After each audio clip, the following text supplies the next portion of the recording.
संतप्त मानस शांत हो, जिनके गुणों के गान में वे वर्धमान महान जिन विचरे हमारे ध्यान में।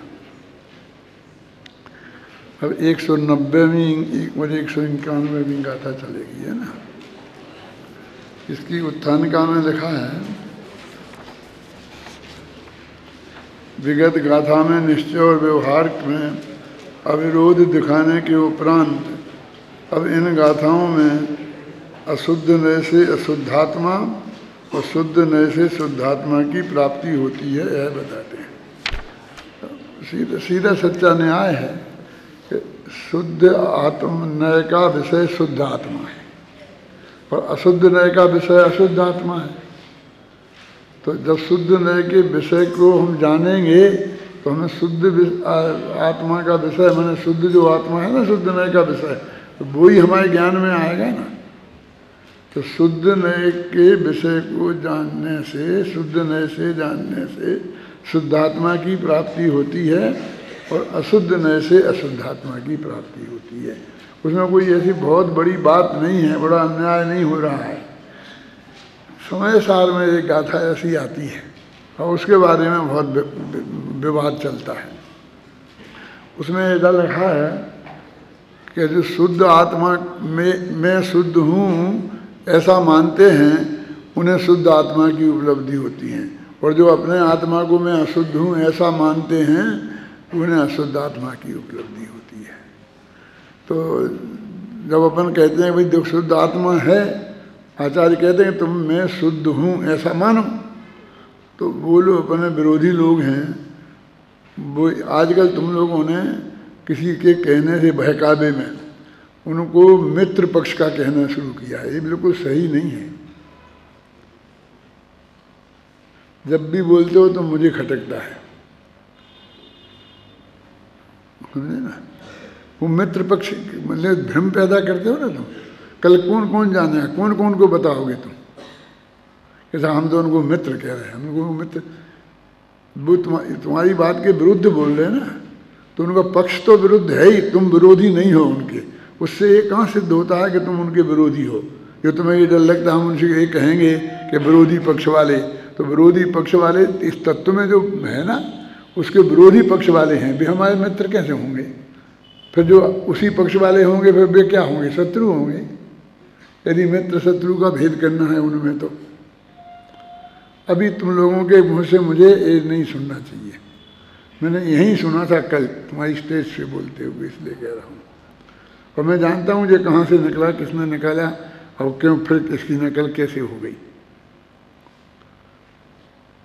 हाँ, तो अभी ये बात ये चलती है कि वे विरोध, वो जो कहते हैं कि वो तो आत्मा को शुद्ध आत्मा है ऐसा सोचने से आत्मा शुद्ध होता है, इसलिए शुद्ध कह दिया है। थोड़ी है तो अशुद्ध ही। वर्तमान में भगवान आत्मा है तो अशुद्ध ही, लेकिन चूंकि हमें शुद्ध होना है तो हम ये सोचेंगे कि मैं अशुद्ध हूँ तो हम अशुद्ध हो जाएंगे, और शुद्ध हूँ ये सोचोगे तो शुद्ध हो जाएंगे।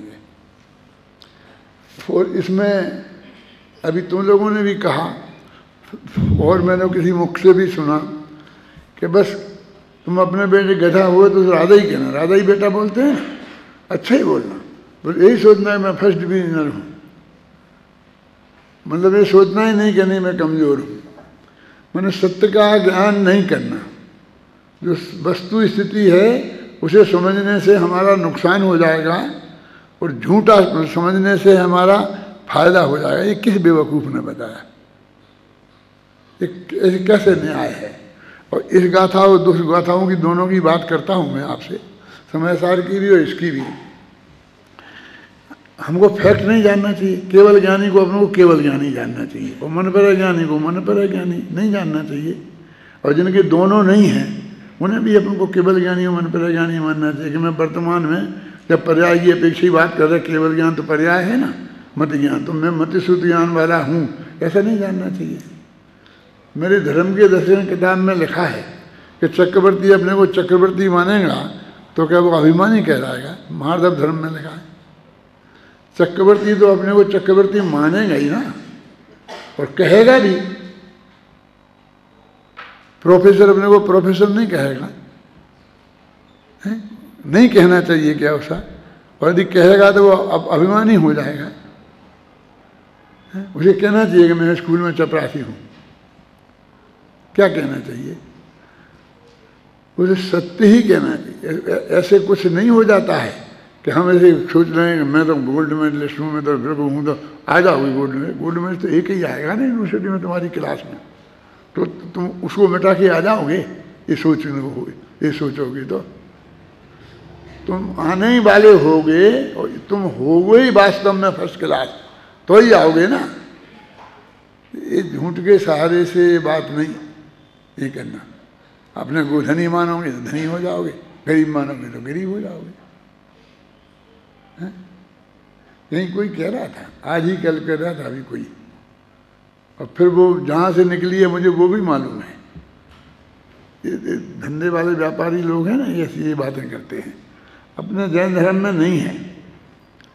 अब पहले तो मैं समय सार की उस गाथा की बात बताता हूँ आपको कि मैं शुद्ध हूँ, जो ऐसा मानता है वो शुद्धता को प्राप्त होता है। तो वो कहते हैं कि भाई शुद्ध है नहीं, लेकिन ऐसा मानने से शुद्धता प्रकट होती है, इसलिए तुम ऐसा मानो, माने झूठ मानो, और झूठ मानने से शुद्धता प्राप्त होगी, ऐसा कहना चाहते हो?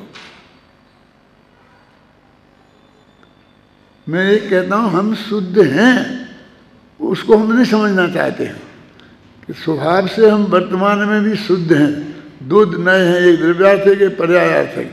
तो पर्यायार्थिक नए की तरफ से देखें तो हम अशुद्ध हैं, क्योंकि भाई पर्याय अशुद्ध है, और शुद्धा द्रव्यार्थिक नए की तरफ से देखें तो हम पर्याय को देख ही नहीं रहे, हम द्रव्य को ही देख रहे हैं, तो वो तो शुद्ध है ही, स्वभाव से शुद्ध ही है ना, है?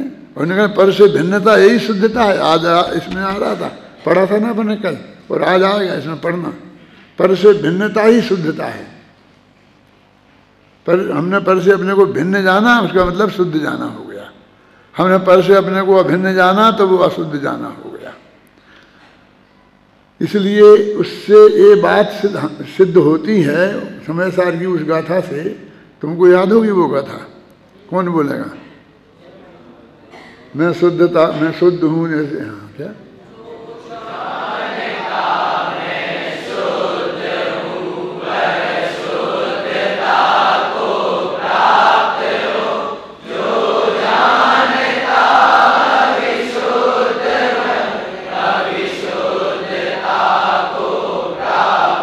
अरे जो जानता मैं शुद्ध हूँ वो शुद्धता को प्राप्त हो। तो वो कहते हैं कि यदि शुद्ध हूँ ये बात सच्ची होती तो फिर उसे प्राप्त होने की क्या जरूरत थी फिर शुद्धता को? जब वो शुद्ध है ही तो शुद्धता को एक स्ववचन बाधित हो गया, क्योंकि यहाँ ये भी कह रहा है कि मैं शुद्ध हूँ और ये भी कह रहा है कि ऐसा मानने वाला शुद्धता को प्राप्त हो जाएगा। ये नहीं है, वो दो अपेक्षा, एक द्रव्य स्वभाव से मैं शुद्ध हूँ, और यदि मैं ऐसा द्रव्य स्वभाव पर अपनी दृष्टि ले जाऊंगा तो पर्याय में भी शुद्ध हो जाऊंगा, ऐसा अर्थ है उसका। अरे वो ऐसा मानते हैं कि वो तो अशुद्ध ही है, लेकिन ऐसा मानने से शुद्ध होते हैं, इसलिए लिख दिया है। अब यहाँ तो बहुत ही अलग बात है। यहाँ तो ये कह रहे हैं कि शुद्धार्थिक द्रव्यार्थिक नए से देखेगा आत्मा को तो शुद्ध ही दिखाई देगा, क्योंकि उसका विषय शुद्ध आत्मा है। तो वहीं उसमें शुद्धि भी तो है पर्याय में, पर्याय तो उससे अभेद है ना। अपने कल बताई थी, राग को भी अभेद बताए, उसी की पर्याय है। तो हम में ऐसी ताकत है ना कि हम द्रव्य दृष्टि से देखेंगे तो उस वक्त पर्याय नहीं दिखेगी। पर्याय को गौण होना चाहिए, गौण करेंगे। गौण का मतलब ही चुप्पी है उसके संदर्भ में, माने उसे हम नहीं जानेंगे, उस पर हम अपना लक्ष्य नहीं देंगे, ध्यान नहीं देंगे। हमारे ज्ञान में तो वो रहेगी बात। तो वो वहाँ पर जब जिस नए से देखेंगे हमारा आत्मा वैसे ही दिखेगा ना। है तो दोनों ही, कथनचित शुद्ध और कथनचित अशुद्ध। शुद्ध द्रव्यार्थिक नए से शुद्ध और पर्यायार्थिक नए से अशुद्ध। ख्याल में है ना? है तो ऐसा, अब हम इन दो नयों में से एक नए से देखेंगे तो एक नए को गुण करेंगे। प्रमाण से तो शुद्ध है, हैं? लेकिन एक नए से, तो जब शुद्ध नए से देखेंगे तो शुद्ध दिखाई देगा और अशुद्ध नए से देखेंगे तो अशुद्ध दिखाई देगा। इसमें ऐसा कौन सी गजब की बात है? वो ये कहता है कि भाई ये जिल्द वाली किताब है, ये 50 रुपये में मिलेगी, और ये बिना जिल्द की किताब है वही किताब, बिल्कुल अक्षर अक्षर वही है, वो 40 रुपये की मिलेगी। तो अब इसमें कहाँ गड़बड़ है? तुम 50 रुपये दोगे तो तुम जिल्द वाली किताब मिलेगी तुम्हें, जो जिसको 50 रुपये बताई है। 40 दोगे तो वो मिलेगी। वो तो ऐसी बात है, जिस नए से देखोगे वस्तु में तो दोनों धर्म वहाँ पर बिल्कुल बराबर की हैसियत से विद्यमान है। 24 घंटा नयों की आंख नहीं खुली रहती है, प्रमाण की आंख खुली रहती है। केवल ज्ञान प्रमाण है, नए नहीं है। अवैध ज्ञान मनपर्य ज्ञान प्रमाण है, नए नहीं है। यहाँ तक कि मति ज्ञान भी प्रमाण है, नए नहीं है। नए तो अकेले शुद्ध ज्ञान में होते हैं। क्या जब हम केवल ज्ञान पे नए लगाते हैं ना, तो केवल ज्ञान को गे बनाते हैं और मति शुद्ध ज्ञान को गाय, शुद्ध ज्ञान की तरफ से गे केवल ज्ञान को देखते हैं। तो वो शुद्ध ज्ञान में लगे नए, वो केवल ज्ञान में नहीं लग गए कि केवली भगवान निश्चय नए से आत्मा पर को जानते हैं, न स्व को जानते हैं और व्यवहार से पर को जानते हैं। तो ऐसा केवली पे नए नहीं लग गए ये तो हमारे शुद्ध ज्ञान में लगे। और अभी वो लड़का अच्छी बात कह रहा था कि दो व्यक्ति नहीं हैं, दो नए नहीं हैं, वो एक ही है। लेकिन उसी का द्वादशांग को जानना ये व्यवहार नए का विषय है, और उसी का आत्मा को जानना वो निश्चय नए का विषय है। और वो शुद्ध केवली आत्मा को भी जानता है और द्वादशांग को भी जानता है, इसलिए वो शुद्ध केवली है। अब वहाँ पर एक कि निश्चय से शुद्ध केवली तो आत्मा को जानना है, और व्यवहार से शुद्ध केवली सब शुद्ध को जानना है। तो बलवान कौन होना चाहिए? बलवान तो कहेंगे अब निश्चय ही नहीं होता है, लेकिन यहाँ तो उल्टी बात है। क्या उल्टी बात है? कि कोई आत्मा को जानता, चौथा गुणस्थान वाला सम्यक दृष्टि है। आचार्य कुंद सम्यक दृष्टि थे क्या नहीं थे? वे आत्मा को जानते थे क्या नहीं थे? वे शुद्ध केवली थे? नहीं थे। भद्रबाहु शुद्ध केवली थे। वहाँ व्यवहार शुद्ध केवली की मुख्यता है कहने में। द्वादशांग का पाठी होगा तो उसे शुद्ध केवली कहा जाएगा, अकेले आत्मा को जानने वाले को नहीं। अब ये कोई कहेगा मैंने द्वादशांग जान लिया पर आत्मा नहीं जाना, तो ऐसा तो हो ही नहीं सकता है। जो आत्मा जो द्वादशांग को जानता है वो पहले गारंटी से आत्मा को जानता है। और ऐसा हो सकता है कि आत्मा को जान ले और द्वादशांग को नहीं जाने। ऐसे तो बहुत हैं, चौथे गुणस्थान वाले सभी जीव हैं, चौथे पांचवें वाले वे द्वादशांग के पाठी नहीं हैं, मतलब और वो आत्मा को जानते हैं। इसलिए वो दोनों शर्तें होना, शुद्ध केवली नाम रखने के लिए दोनों शर्तें आवश्यक हैं पूर्ति, कि वो निश्चय केवली भी होना चाहिए और व्यवहार शुद्ध केवली भी होना चाहिए। और उसको व्यवहार शुद्ध केवली की संज्ञा की वजह से उसे शुद्ध केवली कहा जाएगा। निश्चय शुद्ध के आत्मा को जानने की वजह से शुद्ध केवली नहीं कहा जाएगा।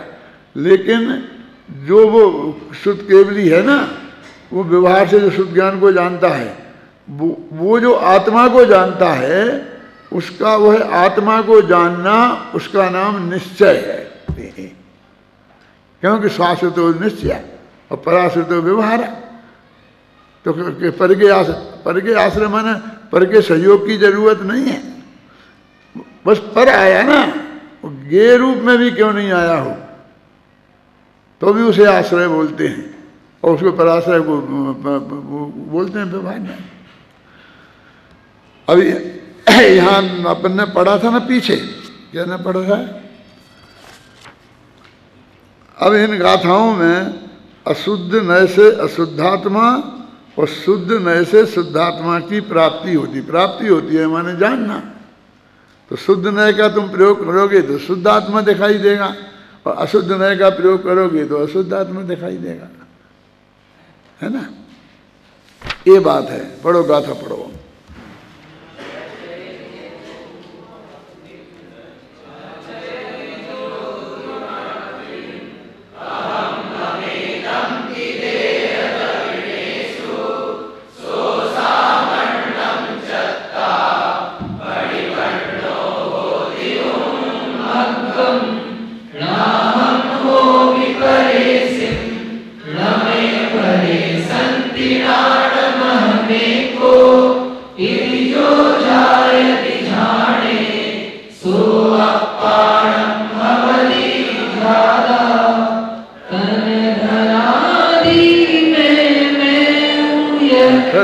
फिर गलत बोले हो, 100 दफे बोलोगे तो नहीं बढ़ने दूंगा। गलत बोले हो।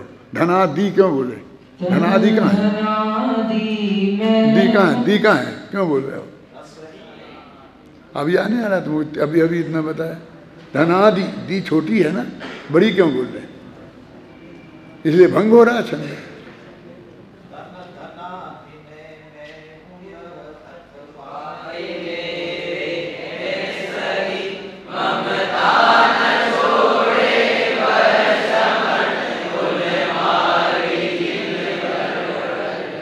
शांति जी, सबको एक साथ नहीं बुलवाओ, क्योंकि सब तो गलत बोलेंगे ही। यदि सही बुलवाना है तो एक से ही बुलवाओ, और सुधार भी उसका ही हो सकता है, बाकी का वे अपने में करेंगे।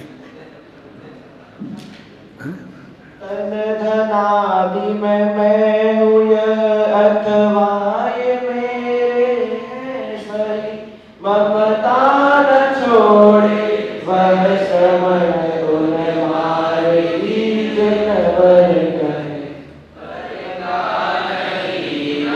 मेरे पर में एक ही ज्ञानात्मा, जो ध्यान में इस भांति जावे है वही शुद्धात्मा। अब यहाँ तुम भांति को यदि दीर्घ कर देते तो फिर यहाँ भंग हो जाता छंद।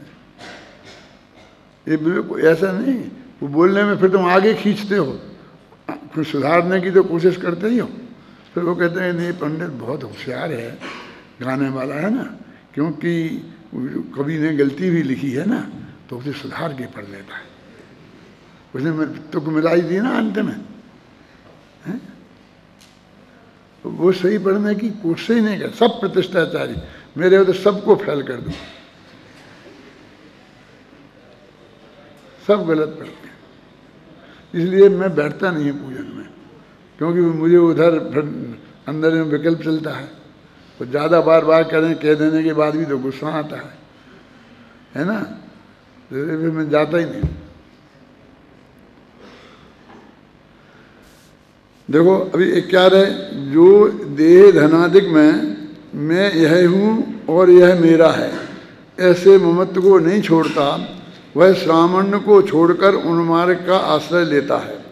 और मैं पर का नहीं हूँ और पर मेरे नहीं हैं, मैं तो एक ज्ञान हूँ, ज्ञान स्वरूप हूँ। इस प्रकार जो ध्यान करता है वह ध्याता ध्यान काल में आत्मा होता है। देखो क्या कह रहे हैं, वही धनादि माने उपचरित असद्भूत व्यवहार में है, और शरीर माने है ना, धनादि में तन में, और तन माने शरीर, तो दोनों प्रकार का असद्भूत व्यवहार न ले लेना। काय काय में से लेना, काय से आएगा दे बोलो, धन तन धनादि, तो तन में आ गया कौन, अनुपचरित असद्भूत व्यवहार न, और धन में आ गया तो तन धनादि। आप समझे ना, ये लिखा है। अब इनमें वो ने असद्भूत व्यवहार में का जो कथन है, उसमें ये मैं हूँ और ये मेरे हैं, माने एकत्व बुद्धि और ममत्व बुद्धि, ये भाई दो चीजें हुई। तो इन दोनों को बोलते हैं ममता। तो ममता न छोड़े, जो इनमें से एकत्व बुद्धि और ममत्व बुद्धि को नहीं छोड़ता है, काय में, तन में और धनादि में, वो व्यक्ति का श्रमण है तो भी वो उन्मार्गी है, ऐसा जिनेंद्र भगवान कहते हैं। वो सन्मार्गी नहीं है। अब वो सामने सब श्रमण है, और ये बात तो श्रद्धा की है, मिथ्यात्व की है। आपके साथ श्रवण तो कोई मिथ्या दृष्टि होता ही नहीं है, हैं? तो वे भी कोई पर्टिकुलर को थोड़ी कह रहे श्रवण दृष्टि बैठा है उसके लिए थोड़ी कह रहे हैं, लेकिन अज्ञान तो सब जगह होता है। कितने ना जितने सच्चे होते हैं उनसे कई गुने ज़्यादा मिथ्या दृष्टि भी होते हैं। और इसलिए मैं ये कहता हूँ कि राजा ऋषभदेव ने जब दीक्षा ली थी तब एक सच्चा मुनि हुआ था, तो उनके साथ 4000 नकली हो गए थे। कभी देखा देखी हो गए थे, क्योंकि जब वही स्पष्ट हो गया कि उन्हें पता ही नहीं है कि मुनि धर्म क्या है, आहार कैसे लिया जाता है, क्या लिया जाता है, क्या भक्ष है क्या अभक्ष है, और हो गए दीक्षा ले ली। तो बिल्कुल सब अज्ञानी तो हुए ही ना। तो एक के जगह चार कितने 4000, ये अनुपात तो युग की आदि का है। अब अनुपात बिगड़ा होगा, सुधरा तो होगा नहीं, क्यों? तो ये समझ लो कि कितने अधिक होते हैं। इसलिए वो शास्त्रीय भाषा में तो ठीक है कि जब वो मुनिराज हैं और 6वें 7वें गुणस्थान में हैं तो उनके मिथ्यात्व कहाँ से हो गया, लेकिन वो है नहीं ना उसमें, बस ले लेते हैं, छूट जाता है। फिर वो उस वक्त भी अब कहाँ कौन कौन देखता है, उनके सम्यक्त को कौन देखता है? उनको जो अभ्यास कराया जाता है दीक्षा लेने के पहले, तो किसी संघ में जाकर के रह के देख के आओ कभी, तो एक दिन भी 3 साल अपने पास रखेंगे अभ्यास कराने के लिए, तो केस लुंच का अभ्यास तो कराएंगे, एक टाइम खाने का अभ्यास तो कराएंगे, समझे ना, नग्न रहने का अभ्यास तो कराएंगे, लेकिन सम्यक दर्शन की प्राप्ति करना चाहिए, उसके बिना संयम नहीं प्राप्त होता है। हमारे देने लेने से क्या हो जाएगा? हमने दे दिया और तुमने ले लिया, कहाँ है हमारे पास था जो हमने तुम्हें दे दिया, और है तो तुम्हारे देने के लिए थोड़ी है, कोई को दिया थोड़ी जाता है। वो दीक्षा गुरु तो बिल्कुल नाम के गुरु हैं, नाम के गुरु हैं, मतलब हमने उनके सामने संकल्प ले लिया। और जिन्हें भगवान की प्रतिमा के सामने भी ले सकते हो,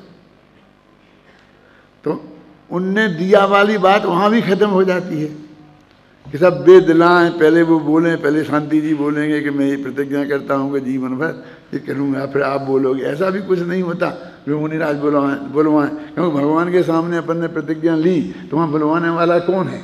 कि भगवान तो बुलवाने वाले नहीं है, मैंने उसकी भी ज़रूरत नहीं है। लेकिन अभी अपने ऐसा एकलव्य नहीं है जैसे बस मूर्ति के रख के सामने और बैठ के वो सीख लेगा सब कुछ, हैं?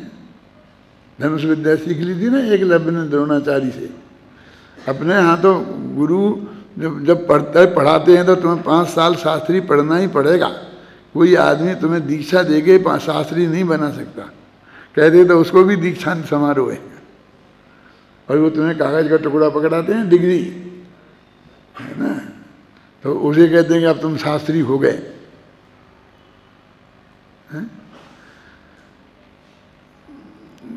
मैं अध्यात्म स्टडी सर्कल में बम्बई से जाता हूँ, 35 साल से श्वेतांबर परिसर में वहाँ प्रवचन करता हूँ। तो एक बार उन लोगों को मन में आया, उन लोगों ने मुझे महामहोपाध्याय की डिग्री देने का नक्की किया। मुझे पूछा नहीं ना, मुझसे बताया।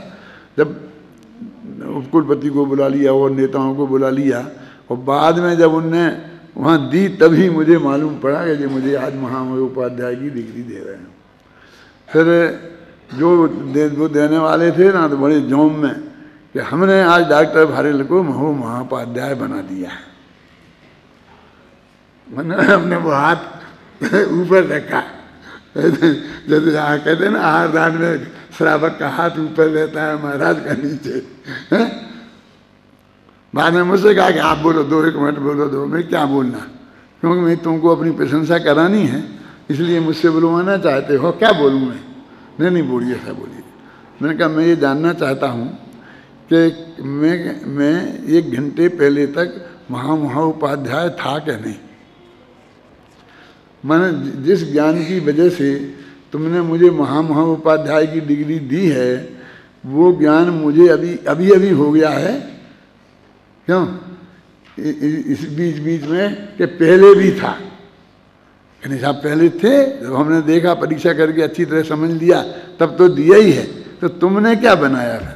मैं तो बना बनाया महोपाध्याय हूँ। क्यों?